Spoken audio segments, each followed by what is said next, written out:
কল্পনা করুন, কিয়ামতের দিন কেউ মানুষ নয়, বানর হয়ে উঠছে, কেউ শূকর, কেউ অন্ধ। কেন এমন হবে জানেন?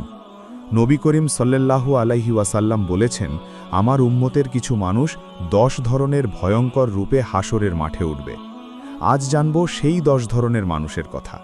ইসলামে গীবত, সুদ, অহংকার, জুলুম সহ অনেক বড় গুনাহ সম্পর্কে কঠোর সতর্কবার্তা রয়েছে।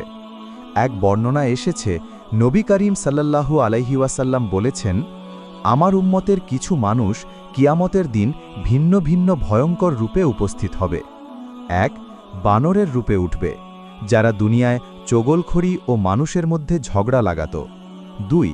শূকরের রূপে উঠবে, যারা হারাম খাদ্য গ্রহণ করত। 3. অধোমুখী হয়ে টেনে নেওয়া হবে, যারা সুদ খেত। 4. অন্ধ অবস্থায় উঠবে, যারা মানুষের প্রতি অবিচার করত। 5. বোবা ও বধির হয়ে উঠবে, যারা অশ্লীলতা ছড়াতো ও জাদু প্রদর্শন করত। 6.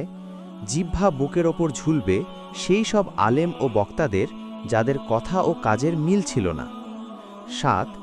আগুনের শুলে বিদ্ধ থাকবে যারা শাসক বা বিচারকের বিরুদ্ধে মিথ্যা অপবাদ দিত। 8. হাত পা কাটা অবস্থায় উঠবে যারা প্রতিবেশীর সাথে খারাপ আচরণ করত। 9.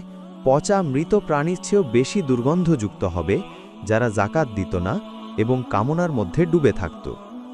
10. আগুনের পোশাক পরানো হবে যারা ছিল অহংকারী ও বিলাসী। ভাই ও বোনেরা, এই ভয়ঙ্কর অবস্থা থেকে বাঁচার একমাত্র উপায় হল আল্লাহর কাছে তওবা করা এবং জীবন ঠিক করা। যদি আপনি চান মানুষ এসব ভয়ঙ্কর পরিণতি থেকে বাঁচুক, এই ভিডিওটি শেয়ার করুন। আর ইসলামিক ভিডিও পেতে চ্যানেলটি সাবস্ক্রাইব করে রাখুন।